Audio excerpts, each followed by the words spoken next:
Écrire le mot fin n'était finalement que le début d'une autre aventure.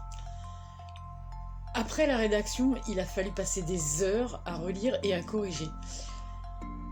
Une partie de ping-pong qui a duré 2 mois avec l'éditeur. Ensuite, il a fallu faire la mise en page que j'ai confiée à l'éditeur, par manque de temps et d'envie aussi. Et là encore, nouvelle partie de ping-pong. Il fallait ensuite réfléchir à la couverture, mais là, c'était presque le plus facile, en ce qui me concerne en tout cas. J'en avais une idée bien précise et je savais exactement ce que je voulais faire passer comme message. Et en quelques heures, la maquette était créée. Et grâce au talent de Marie, une étudiante en graphisme, la couverture est le reflet exact de ce que j'avais imaginé. Il se sera finalement écoulé environ 6 mois entre le premier contact avec l'éditeur et la mise en vente. Et donc, 1 an et demi après avoir écrit le mot fin.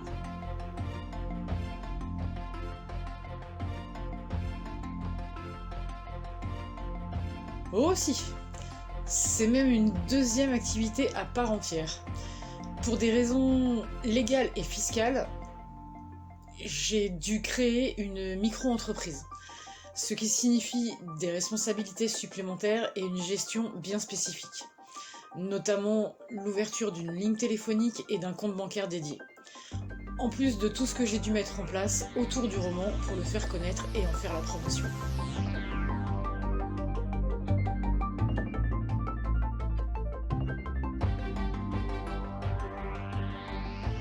Alors pour le moment, uniquement des moyens gratuits. Je refuse de dépenser de l'argent dans des campagnes publicitaires avant d'en gagner. J'utilise donc les médias gratuits mis à ma disposition. Tout d'abord Facebook, qui me permet de diffuser pas mal d'informations et dont le but est d'augmenter en visibilité et de rentrer dans le moteur de recherche de Google.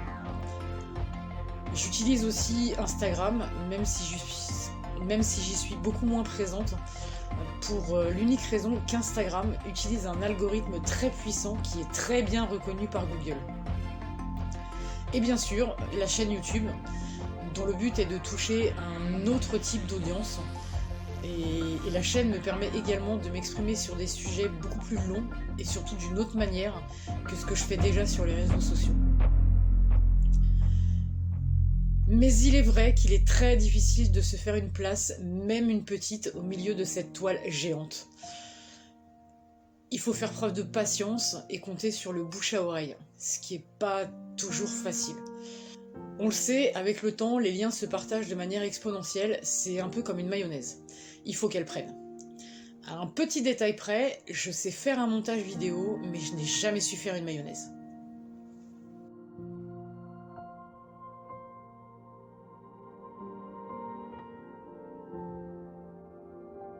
Pas du tout. Mais on dit souvent que quand on aime, on ne compte pas, et c'est parfaitement vrai. La chaîne YouTube est sans doute ce qui est le plus chronophage. Parce qu'il faut écrire les scripts, enregistrer les podcasts, créer les audiogrammes, trouver les images, faire les montages, et enfin créer les miniatures. Pour vous donner un ordre d'idée, une seule minute de vidéo finie correspond à 1 demi-heure de travail. Alors oui, il me serait possible d'aller beaucoup plus vite en utilisant une simple image fixe sur les podcasts, mais je trouve le résultat moins intéressant et moins abouti. Vient ensuite la gestion de la page Facebook, où là il faut créer tous les visuels et les mini-vidéos, les teasers en fait des vidéos qui sont postées sur YouTube. Il faut écrire les articles et surtout établir toute la programmation, ce qui représente en moyenne à peu près 14 heures de travail par semaine. Ajouté à cela, il y a aussi le site internet, alors site que j'ai créé en 3 jours et 3 nuits. C'est lui qui fait le lien entre toutes les plateformes. C'est aussi ce qui me permet de présenter le roman et son univers d'une manière un peu différente. C'est un petit peu la vitrine du roman. Et c'est aussi celui qui me prend le moins de temps. Parce que les mises à jour sont juste des liens, des articles ou des vidéos à ajouter.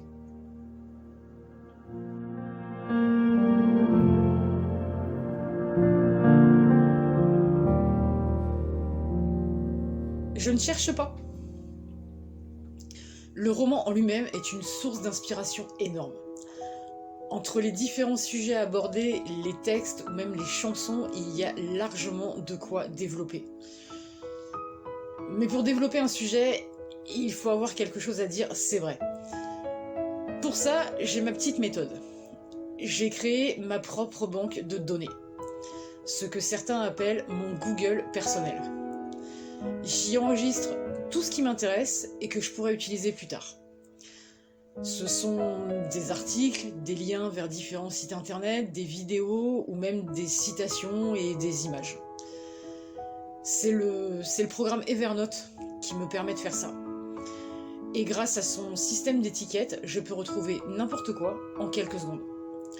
Pour écrire un article ou créer des visuels, il suffit de croiser les données. La banque se remplit tous les jours et l'on pourrait presque dire qu'elle est inépuisable. Tout le contraire de la banque centrale.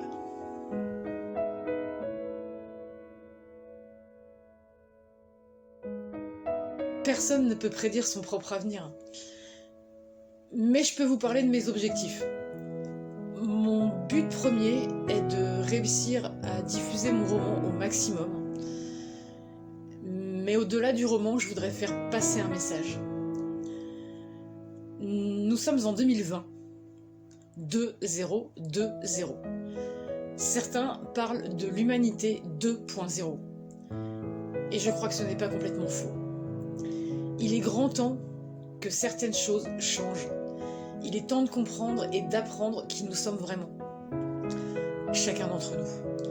Nous devons apprendre à nous connaître afin de comprendre de quoi nous sommes réellement capables, et certainement bien plus que de détruire la planète ou de se faire la guerre. Je pense vraiment qu'il faut que l'on arrête de se regarder le nombril, parce qu'il n'y a rien qui ne peut arriver qu'aux autres.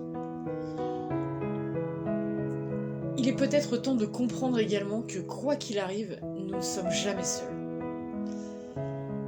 À travers ce roman, il y a un grand nombre de choses à comprendre, choses que moi, j'ai mis 20 ans à comprendre. Les partager aujourd'hui, c'est essayer d'aider les autres et surtout leur faire gagner du temps.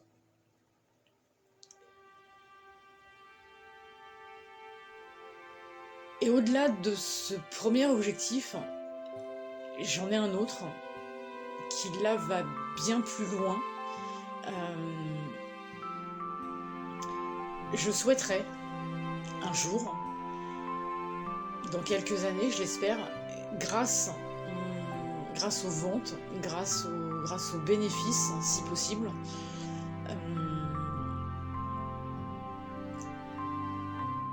alors j'essaye de trouver les mots sans trop en dire.